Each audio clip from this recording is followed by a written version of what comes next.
Hey, do you want to make a podcast? Spotify's got a platform that lets you make one super easily, then distribute it everywhere and even earn money all in one place for free. It's called Spotify for Podcasters, and here's how it works. Spotify for Podcasters lets you record and edit podcasts right from your phone or your computer. So no matter what your setup is like, you can start creating right now. Then you can distribute your podcast to Spotify and everywhere else podcasts are heard. Video podcasts are also available on Spotify, and when you want to take your conversation with your fans to the next level, Q&A and polls are the best way to get them talking. With Spotify for Podcasters, you can earn money in a variety of ways, including ads and podcast subscriptions. And best of all, it's totally free with no catch. I've hosted my podcast on Spotify for Podcasters since day one, so I highly recommend you give it a try. Download the Spotify for Podcasters app or go to www.spotify.com/podcasters to get started today. A romantic relationship is defined as, in simple, a mutual, ongoing, and voluntary, passionate interpersonal relationship that involves emotional and/or physical closeness. Sometimes those relationships don't always make it to forever, whether it ended because of irreconcilable differences or something a bit more severe. Going through the transition to being single and potentially entering into a new romantic relationship can be difficult. Healing from a romantic breakup can look similar to going through the stages of grief or loss, and quite frankly, that's because ending any relationship is a loss, and we as humans do grieve them. While some relationships are just more of an obstacle to overcome. Understanding what those stages of grief may look like can help you to navigate through your emotions and identify where you are on your healing journey in a more healthy way.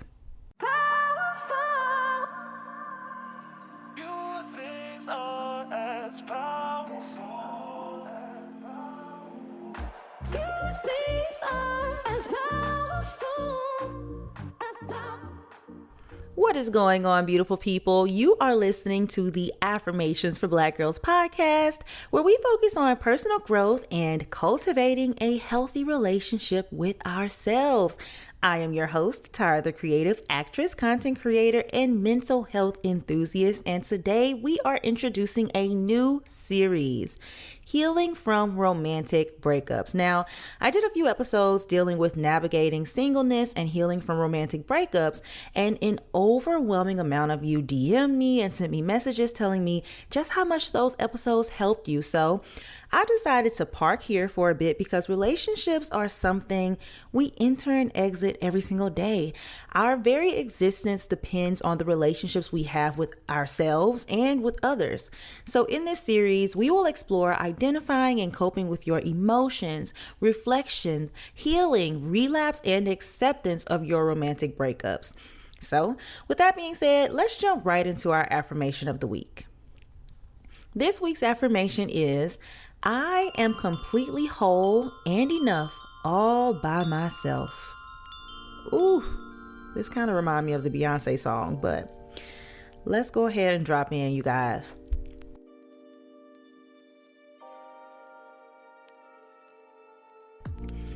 I am completely whole and enough all by myself.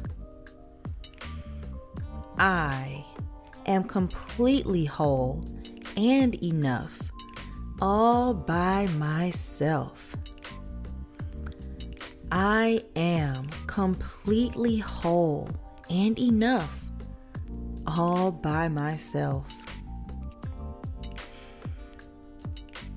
I am completely whole and enough all by myself.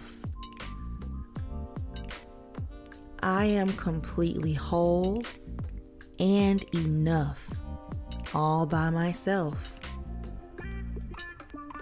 Think about what it looks like for you to be completely whole. Think about what it looks like for you to be enough. Let's say it again together. I am completely whole and enough all by myself. And one more time, I want you guys to really believe it. I am completely whole and enough all by myself. Oh, you guys, let me just come right out of the gate and say it. You are a completely whole person and more than enough, whether you are single or in a relationship.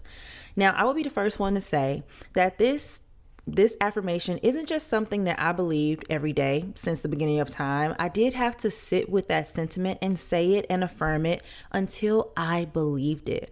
But an affirmation like this sets the stage for a more healthy healing process. So I remember the first time I said this affirmation to myself, I was like, okay, I don't really believe this, but I wrote it on my mirror and I saw it every day as I brushed my teeth until it started to stick in my brain. So have you ever heard the popular saying, he completes me, when it comes to relationships? If you think about it, it's literally saying that I am only half a person if I'm single, or to put it more simply, I'm not enough. So when the breakup happens, you are subconsciously leaving half of you with that person. And in order to heal and grow, you have to do the work on the whole you. Y'all, listen, I am so on fire for this series. So if you are in a space where you just broke up with someone and you're struggling, this is for you. But if you're in a place where you're thinking about breaking up with your partner and want to be proactively preparing yourself for a potential breakup, this is also for you. And if you are in a happy and healthy relationship, this series can still be for you. I think there is so much to learn from every aspect of relationships. And even though I'm currently in a happy and healthy relationship, thank God, maybe there'll be something we touch on that convicts me because of my past, or we talk about something that we haven't yet encountered in my current relationship, and it gives me perspective that I didn't have. So as we go through this series, I want you to be open to receiving. Don't have any expectations and have an open mind. Now, I want you to always keep this affirmation close because I do think it is a very good baseline for healthy relationships, platonic or romantic. I am completely whole and enough all by myself. Now that we have that understanding, girl, let's start from the top.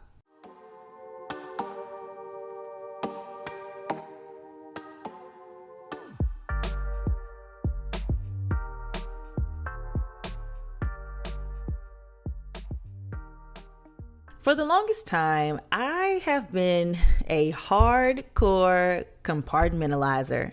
I don't even know if that's a word. I think it is. But anyways, I would only deal with what I felt was necessary to deal with. And that mindset recently blew up in my face, y'all. So let me paint the picture for you. When I broke up with my college boyfriend, actually, y'all, let me start all the way at the top, because throughout this entire series, we will be referencing these phases of my dating life. So, okay, boom.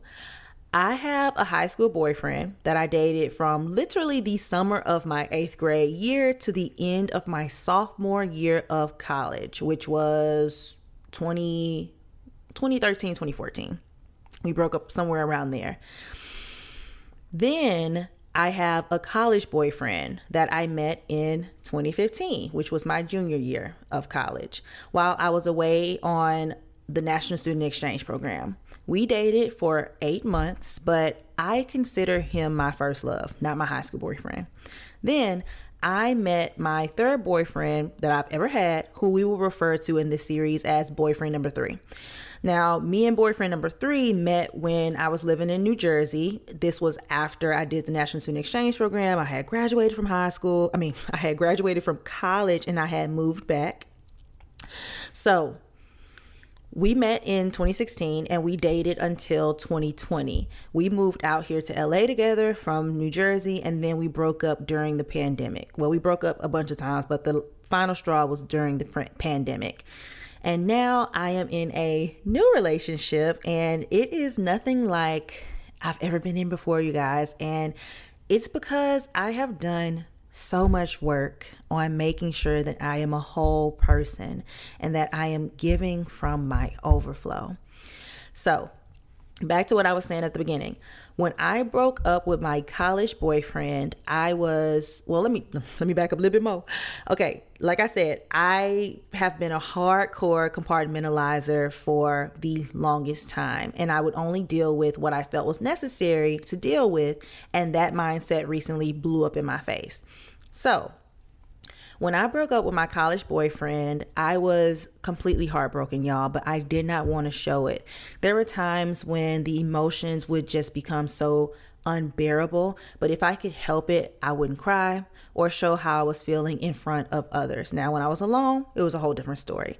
I tried to think of other things or even think of ways we could get back together because, yes, I broke up with him, but it was because he said he was unhappy with being long distance, and I partially wanted him to fight for me and wait until I moved back to New Jersey, which I still ended up doing even though we broke up, because that was the plan that we made together. And I was like, okay, everything is going to come back together when I move back to New Jersey. Boom.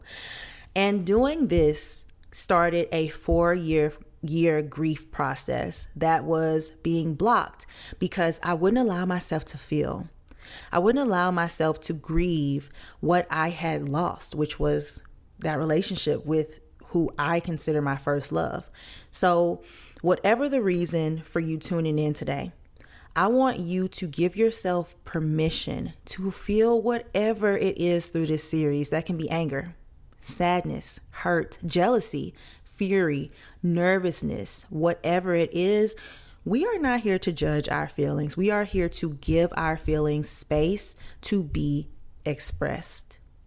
Which brings us to the first step in the healing process: giving yourself space, time, and grace to grieve the relationship. Grief doesn't look the same for all of us.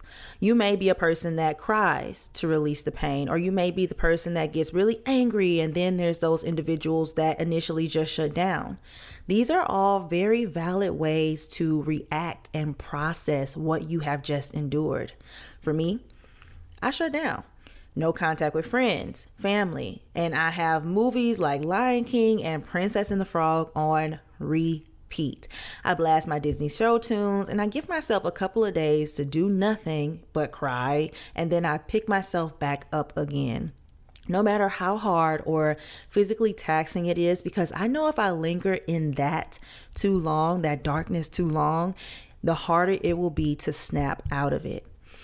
So when my relationship with my college boyfriend ended, I felt a range of emotions. Well, honestly, at first, I felt absolutely nothing. I honestly thought we'd get back together soon because all of the promises he made to me, we were going to get married and, all that kind of stuff. I was going to move back to New Jersey, be with him. That was what was going through my head. So I said, Tyra, you're back in Louisiana for 1 semester. Finish college, graduate early, and run back to him. Y'all, this was my master plan. But in those 5 months that I was back in Louisiana, they were the hardest and saddest months of my life to date. And anytime I see photos of myself from 2015 when I went back home, I just can see the sadness in my eyes. And oh my gosh, I just feel for 2015 Tyra because I was really going through it. So there were times back in 2015 when I couldn't even get out of the bed. I couldn't make it to class. I didn't want to eat. I didn't want to sleep. I didn't want to wake up, in a sense of I just didn't want to, wake up. I didn't want to not be with life, but I didn't want to get out of bed. I just wanted to sleep all day. So sometimes I didn't want to sleep at all. Sometimes I only wanted to sleep. And y'all, let's not even get started on me not brushing my teeth or bathing for days at a time. And I was like, okay, I'm not doing nothing, so I don't have to take a bath. Now, this is a judgment-free zone. So, and I know everybody listening, some listen out there has felt this in some type of way, but in all seriousness, y'all, it be like that sometimes, and that is completely okay. So imagine incorporating someone into your everyday routine, allowing them into your life and sharing some of the most intimate parts of you with them. Just to wake up one day and your life feels foreign. Losing that person might send you into shock. Your body's natural reaction may be to shut down. You may feel stuck. And that's where you have to allow grief to take its course in the most healthy way possible. So for example, one day might turn into a week that you feel stagnant and out of touch with your reality. Getting out of bed might feel like the last thing on earth that you want to do, and eating feels like pulling teeth. Allow yourself to feel that, y'all, to take in those moments. Listen to your body and listen to what it needs. But I will say, make sure that you do not let those feelings consume you to a point where you spiral, and to a point where you literally do not want to do anything else for months and months and months. Now, hear me. It's okay to feel your emotions, and it's probably best not to suppress them no matter what they are. But what you want to avoid doing is letting your emotions get the best of you. Create balance in your emotions. That may look like setting an alarm for 30 minutes solely dedicated to crying, or letting those super strong feelings out before you go back to work or you do your daily tasks. Or shoot, sometimes you might need to go outside and just release one of the loudest screams, or even into your pillow, whichever one you prefer. However you choose to express your emotions, try your best to manage your emotions while also giving yourself grace. And the first stop on the emotional regulation train is learning how to feel in the first place.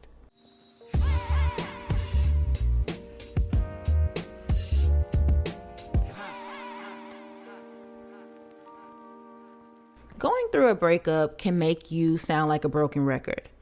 Why me? Why did this happen to me? Am I not good enough? Am I the problem? What does she have that I don't have? Was I trying hard enough? And so forth and so on.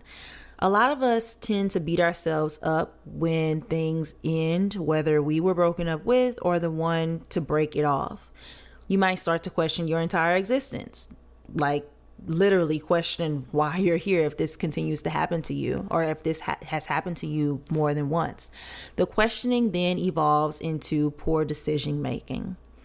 Okay, so have you ever gone through a heartbreak and started questioning if your career choices were a good decision, or if your partner or your ex-partner was where they said they were 2 years ago, or if your macaroni and cheese wasn't up to par? Now, you start making drastic decisions in the midst of that confusion. All of a sudden, you find yourself with a blue and red pixie cut, dropping out of school, getting on social media, airing out your business, changing your grandma family recipe, or calling up that old thing that is actually a rebound and a distraction. Uh-oh, does that sound familiar? Now, it sounds very familiar to me, because I did all of that except drop out of school, and I was even close to that, y'all. So let me tell you about almost dropping out of school real quick. Back in 2015, when I was going to graduate early and go back to my college boyfriend, or try to get back to him, I was in an English class. For some reason, my advisor and I had overlooked the fact that I needed a last English course because I tested out of everything else when I first got to college. I was like, oh my gosh, I have to take this English. Okay. Signed up for whatever English I could find that I didn't have to go into class. And one of my friends had taken this class. Long story short, we had an essay to do. I was so sad that whole semester. I barely did any work. And she gave me her test or her essay, and she said, you can use this to like help you make your own. Child, I changed the name to Tyra Morrison, and I turned it in just like that. And the teacher was like, okay, you just plagiarized. This is so-and-so's paper from 2013. And I was like, oh my gosh. By the grace of God, I had done that, and she gave me an F. the day before the last day to withdraw from classes without it affecting your overall GPA. Now, if I would have done that even a day later, y'all, I wouldn't have been able to graduate early and I would have been sick. But that was a drastic decision that I made because I was grieving. That was a drastic decision that I made because I didn't take a beat to say, okay, Tyra, now you know you care about your grades. Y'all, I was valedictorian of my class. Like, I pride myself on having great grades, and I did not care at that moment. The only thing on my mind was getting back to my college boyfriend at the time. So make sure that you avoid making those big decisions when you aren't fully yourself. Now, after the initial breakup, you have to truly be mindful of those drastic decisions you might find yourself making, because this isn't the time to do it, because let's face it, we aren't in the best state of mind at the moment, which is very okay. And it's pretty easy to slip into making drastic decisions that you don't even realize are drastic until after the fact. So I think that was what I just told you was a very drastic decision, but I think the most drastic decision I ever made after a breakup was still moving to New Jersey, even though my college ex-boyfriend told me do not move there for him. And he didn't see us together in the future anymore. Like I said earlier, the only thing I could ever think about were those promises that he made me that he should have made, but also I should have just chalked it up to the game, because he was saying, y'all, this man was saying to me, okay, we're not gonna be together. And I was like, no, we're gonna be together because I'm coming back. Like, what are you talking about? I was in denial, which is the first stage of the grief process. So I was sad and I was longing for him, but in a way that we get back together. I was delirious and in denial. And now the other side to this is having to make everyday life decisions. The other side to making drastic decisions. For instance, you may live with your significant other, and now you have to decide what happens next. Who gets to stay? Do you both stay? Do you both go? What about the kids if you have kids? What about the dog if you have a pet? Do you Medea style the couch? For those of you who don't know what that means, do you cut that couch in half? Do you split everything down the middle? Those are things that, despite your emotional state, whatever it is, that you have to deal with first, and you may have a timer attached to it, but that doesn't mean that you have to be so quick to act that you don't think about it. If possible, allow yourself to be slow to react to that, meaning take a day or at least a beat to think things to, to think things through. That's a tongue twister. At least take a breath to think about it. Don't just shout things out and say, you know what, fine, you take whatever. No, take a second to think about it, because these emotions are high. You did care about this person, but you both need to make sound decisions, and you have to do that the best way you can in this situation. So, like I said, the most drastic decision I made was still going to New Jersey. And when he told me, hey, make sure you're not moving out here for me because I don't think we're going to get back together, in my head, I was like, boy, I'm not moving out there for you. I'm moving out there for culinary school. But I was in denial. I was moving out there for him. And I can say that now, but you wouldn't have caught me saying that back in 2015. I 100% moved out there for him, and that was a very drastic decision. I mean, God had bigger plans for me, and I'm glad that I went, but I solely made that decision off of the fact that I wanted to be close to this man. Now, I personally do not have kids, and I'm not married. But in reference to what we were just talking about having to make these decisions quicker than you may want to because of living with someone, I used to live with boyfriend number 3. And I've talked about this on the podcast before, but luckily for me, I just decided that we wouldn't renew our lease together while we were still in a relationship, which made it easier when we eventually did break up, because I honestly saw that coming from a mile away, y'all. Like, I knew we weren't going to be together. I knew we weren't going to get married. I had no intentions of marrying this guy. So I was like, okay, let's not live together. Maybe down the line it might change, but right now I don't want to live with you. Now, I can imagine this may make the breakup process a bit harder and certain decisions have to be made on a whim. But in any case, let's try not to make those big decisions right away. That's the biggest thing. You may need to go stay with a family member or a friend for a week. It might look like taking a vacation from work and getting into a better headspace before you decide anything definite, as long as you have the time. Now, for me, when I lived with boyfriend number 3, like I said, we just didn't renew our lease, but we were still in a relationship after that. And every time I tell people that, they're like, what? Y'all still in a relationship? What are you talking about? How? And I was like, well, we just thought that we moved a little too fast because we started dating in, well, he didn't ask me to be his girlfriend for a while, but we started dating in November of 2017. And we moved to November of 2016 is when we started dating, and we moved to LA in February of 2018. So it was still very new because he didn't ask me to be his girlfriend until mid 2017. And it was all very new. We were moving a little bit too fast. So it was easier for us to say, okay, let's take a beat, not live together. Right now, we're still getting to know each other for real. And once we did break up, finally, I had my own space. He had his own space. We had broken up so many times. We had already given each other back things that we had given to each other in the past, or, all of those things. So by the time we finally finished talking, it was pretty easy for us to get out of that relationship. Now, one thing I do want to say about breaking up is to make sure that Facebook, Instagram, and Twitter don't know what's going on. It will 100% of the time make things worse and messier. So I made this mistake, and then I looked crazy, or I felt like I looked crazy when I got back with him all of those times. So I think the biggest piece of advice that I can give you is to delete social media after you break up and refrain from putting yourself in debt by going on like large trips or whatever, or spending large amounts of money on unnecessary things because you didn't take a beat to think things through while you were going through a traumatic, life-changing experience. Because let's call it what it is, you guys.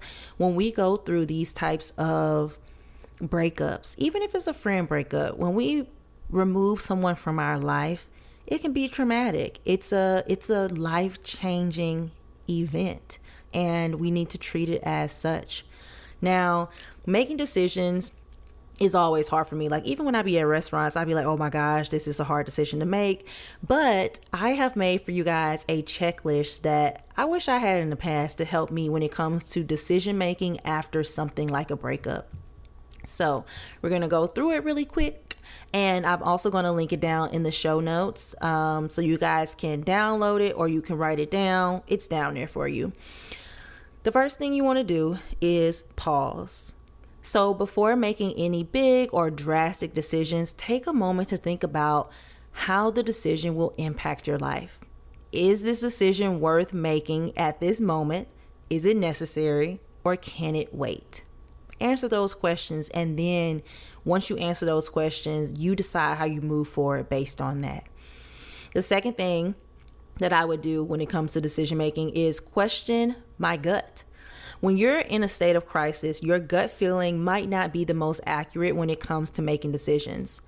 Again, take a moment to really question what you are feeling, and then try to make the best decision after you question your gut. If you're like, gut, I think you tripping a little bit, and then you think about it and you like, no, I really know this feeling, then it's like, okay, you can trust your gut. But if you're like, gut, now I ain't never done felt this way before, this feel a little funky, then use that to figure out what you should do after the fact. Next on the list is to narrow down your options. So make a checklist of the decisions that you have to make. Now that may be, okay, who's going to get the apartment, who's going to get the car, who's going to take care of the kids, who's going to get the dog, those types of things. Narrow it down to the most urgent and necessary decisions that you need to make first. This will help you to focus on one thing at a time. Maybe adding due dates will help. For example, if your lease is going to be up in 3 months and you have to make a decision in 60 days, write that down so you know the deadline to when you have to make that decision. So you don't feel like you have to make all the decisions at once, because when it's all in your head and jumbled up, it can feel like a heavier weight than if you are to write it down so you can see it on paper and tackle it in chunks. And the last thing on the checklist is to avoid burnout. Y'all, let's face it. Breakups are hard, and when you're feeling down, everything takes so much more energy to do. Even smiling takes so much more energy. So if you start to feel overwhelmed, ask for help. Reach out to someone that you trust to help you. For projects with flexible deadlines, ask if you can have a little bit more time to complete them. But the key is to be proactive about it.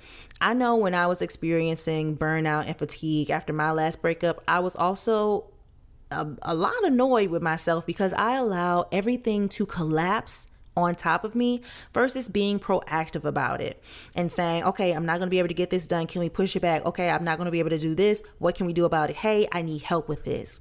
So if you can't do it all yourself, let that friend or family member know that you need help staying afloat while you grieve. And I promise you, your future self will thank you so much once you're actually in a place in your healing process where you can get back into a routine.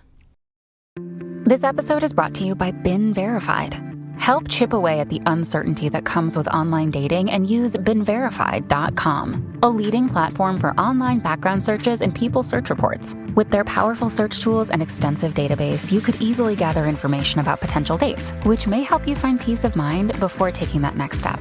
You can never be too safe when it comes to dating. Get 20% off today to help take control of your dating game. Visit BeenVerified.com/podcast. Hey y'all, did you know that you could subscribe to my podcast for exclusive bonus content? For only $4.99 a month, you will get access to an unlimited amount of bonus content, and the perks are continuously growing. All you have to do is click the link in the show notes or go to anchor.fm/affirmations for black girls/subscribe. Think of your subscription as a digital hug from me whenever you may need it. Now, let's get to know each other a little better, and I hope to see you soon in this exclusive community.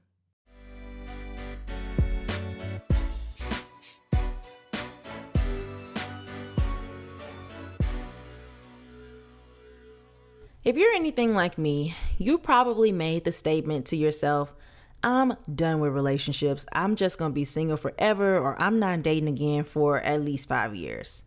But the truth is, we may only feel that way in the moment. Do you really think that out of the billions of people in the world, not one of them will spark something in you to, at the very least, try to date again? Even if it feels scary. What you think? Depending on where you are in the process of healing, you might be listening to this going, girl, yeah, okay, no, not happening. I said what I said, boop, and that's that on that. And that's okay, because I also felt that way. And it really took my current boyfriend being persistent and not allowing me to just continue changing the date of our first date for me to say, wow, okay, I'm going to give him a chance. And I was terrified, y'all. I was so terrified because I was like, oh, I just broke up with my ex-boyfriend a year ago. Like I thought I was going to be single for at least 5 years. Like I had all of these things going on in my head, but the truth of the matter is that we don't know how long we will grieve a relationship or how we will feel once we enter the last stage of grief, which is acceptance. And I had accepted that my boyfriend number 3 and I wouldn't be together a long time before we even broke up. But I will say this. Do not put a time limit on it. To be completely honest with you, your main priority during this time is you. And the timeline will be different for all of us. And it will 9 times out of 10 be different from what you had in your mind. Depending on how things ended with your relationship, you may need a lot more time to heal and explore the nuances of what happened in your relationship. Maybe there was lying or cheating involved, or maybe you knew your relationship had already ended before it ended, and you just needed a small cry session with your friends, some wine, and a welcome back to the streets cake to get you back out there. The point is, do not compare the amounts of time it takes you to get over a breakup with anyone else's process. This is your journey. In order to get out of this experience, what you need, you have to truly make it your own because it's personal. If I think back to breakups I've had in the past, the healing journey for me looked completely different each time. With my high school boyfriend, y'all, I knew it was over before I actually broke up with him. There were times in college where my now lying sister and I would plot against our boyfriends and say, okay, we're going to break up with them at this time. And we never really did it at the time we said, but we always knew that we would break up with them. And once I actually did break up with my high school boyfriend, I felt free as soon as I did it. Now, I did cry a little bit because I was afraid, because he was my first boyfriend ever. And I was like, oh my gosh, I thought I was going to marry this guy because I'm from Louisiana and that's what you do. But a weight was lifted off of my shoulders. Then with my college boyfriend, like I mentioned earlier, I was with him for the shortest amount of time out of all of my relationships. But the time it took me to get over him was 4 years. It took me 4 years to realize that I never grieved our relationship, that I never healed from that breakup. And I ended up getting into a relationship with a rebound guy who was boyfriend number 3. And don't worry, y'all, I'm not just puffing up my chest on this podcast. I was honest with him and I told him at the beginning of our relationship that he was a rebound and I didn't expect, us to be in a relationship. This was shocking to me, which didn't change anything about me actually healing. But I realized after my last relationship ended that moving on to the next guy and the next guy, it don't work for me. And it only compounded my grief. Going into those breakups, I had no clue on when I would open myself back up to a romantic relationship again, even though all 3 were totally different experiences for me. And I think the beauty is truly not knowing the time or the place when the grief decides to subside and you begin to heal organically.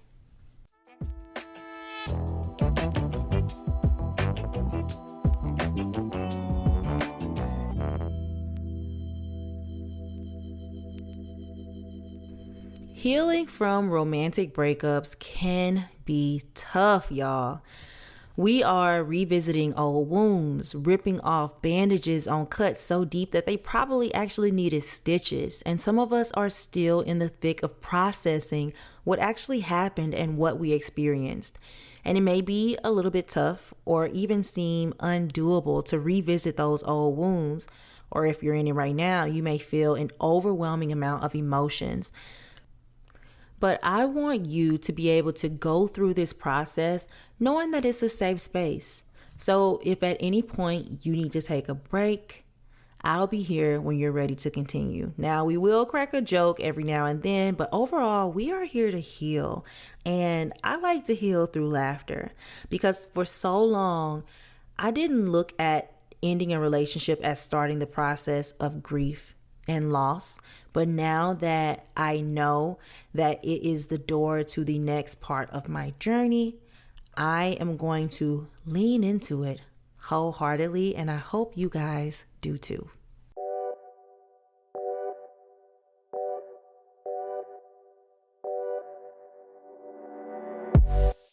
Ooh, you guys know what time it is. It is time for the fun closing segment. Now, I know we talked about some things that may have brought up a lot of emotions for a lot of you listening, but the fun closing segment is always to bring a little bit of light to the episodes, especially when they get a bit heavy.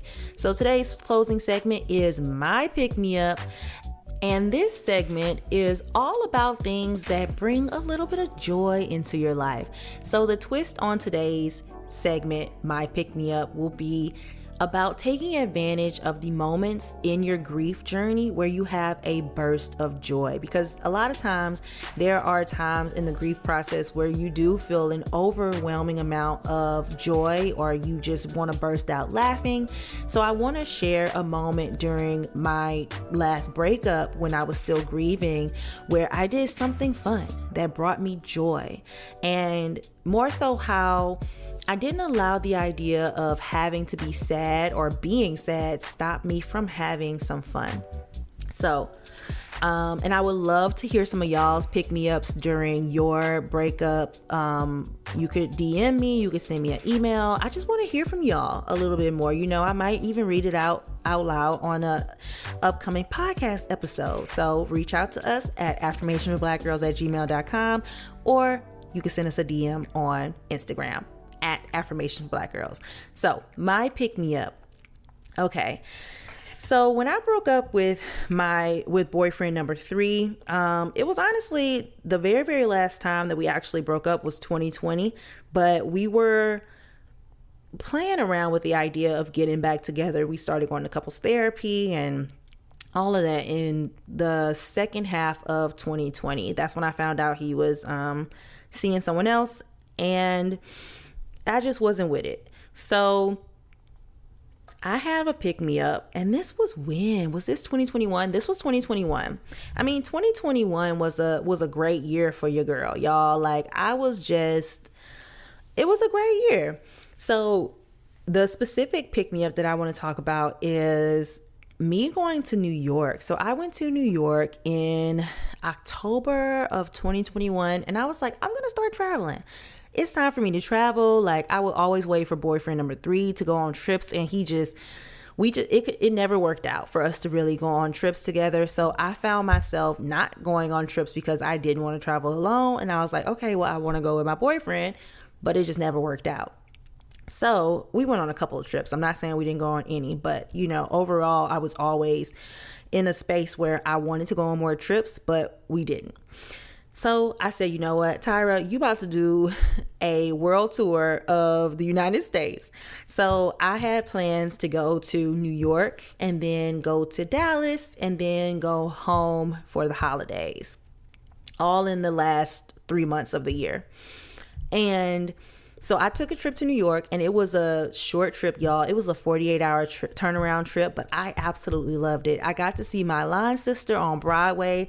She is a part of the original Broadway cast of Tina the Musical, which is amazing. She's an Ikette, and it was amazing to be able to see her. That was the first time I've seen her perform since we graduated from college. So that was amazing. And I had been dying to just go back to New York. And I said, Tyra, there's no better time to do it than right now. Now, I had to do a turnaround trip, so I was like, okay, I'm going to do this, and that's it. And I happened to be there during the time of my National Student Exchange College. They had homecoming. So at this homecoming, I got to see all of my friends from when I went to that college, and my college boyfriend was there, and it was also very good to see him. We're friends now, so it's not, well, I'm saying we're friends.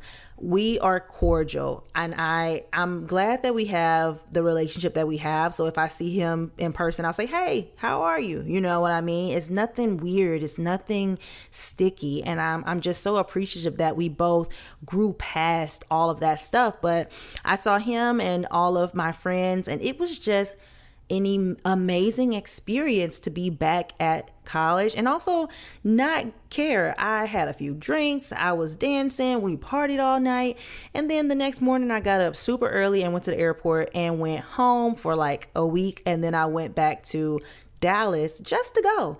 And y'all, I think that was a very transformative time for me, because I was like, Tyra, you traveling again?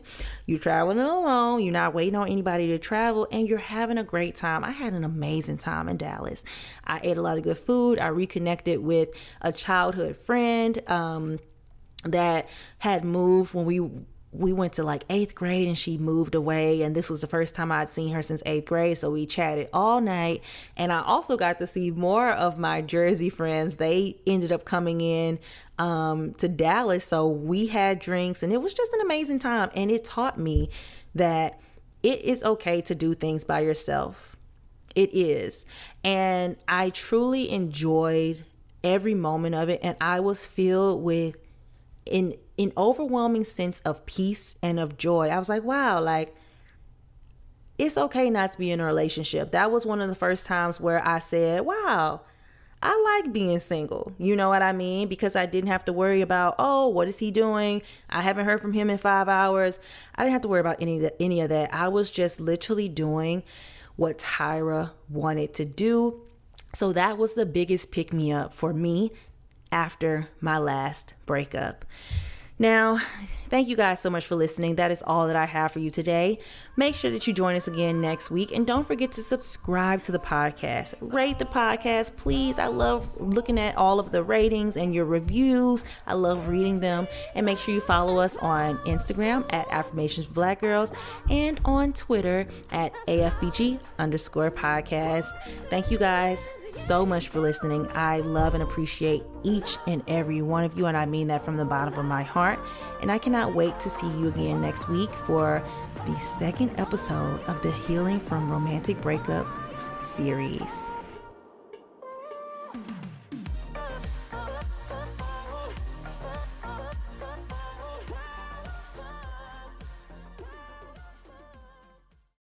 What if there was a way to train your mind to boost confidence and productivity? Well, I've got news for y'all, because there is. I recently discovered this awesome app called Elevate that helps keep my brain sharp by playing games.